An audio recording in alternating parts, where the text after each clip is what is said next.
Assalamu alaikum tuğanlar. Bize şunda boğan kombomuz geldi. Kazan kombo. İçinde boğan olsa tak şunda boğan skorotka, katta skorotkası, bilinçsası.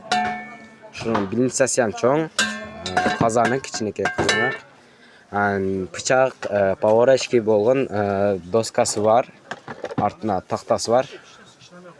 Tahtası menen plus bu dağa Vitek'ten tifalı 3 litrelik tifal miksir beleğine olsa şunday bolan kuhni taraza koşup belemiz bıçağız 1, 2, 3, 4 bıçak sazar çiğton kayçısı bolat içinde tuğanda boğa koşulgan kaşık altın kaşıktan vilkası kaşığı bolat vilka men kaşık şunu alğanı жетişip kalыңızlar mağa qatalып kettiңiздер. Paylaş numarası 704 menen 44 43 57. Assalamu alaikum tuğanlar. Bizde şunda boğan kun peçka geldi. Gününe 3 som tok çek. Kömür alganыңыздын şart gereği yok da. Kiçineke konat olsa stiperet jönöle. Bunu alsanızlar taslar plus tok menen bu bura koysanız özdür ligrovkalar menen. Burasanız onda aylanat. Eki жаққа aylanıp тұрады. Bunu екі режимде işleydi. 1, 2. İkincisi күшті, birincisi ancha emas.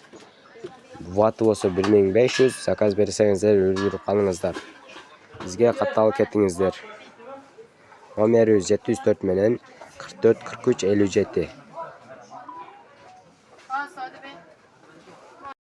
Assalamu alaikum tuğanlar. Bizge şuna boğan nabor geldi. Chopper, mixer, tuz, çay, salat vanlarınız, anan bir çara.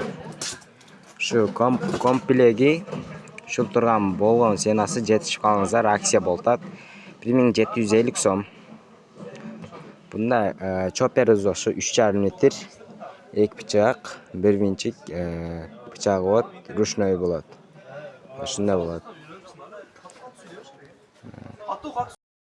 Assalamu alaikum tuğanlar. Bizde şunda boğan Vitek firmasının mini kondisyoner. Kışın nasıl ısık, çayın nasıl muzuda qaydap berет. Bu mini kiçinekey жерде duşqa кетет, duşlarınızı ısıtıp berет жақсы. Bunu alsanızlar beleğine şovavranı beremiz. Şunda boğan şovavra. Sapatı bunun жақсы sapatı. Voltuna geletigen bolsok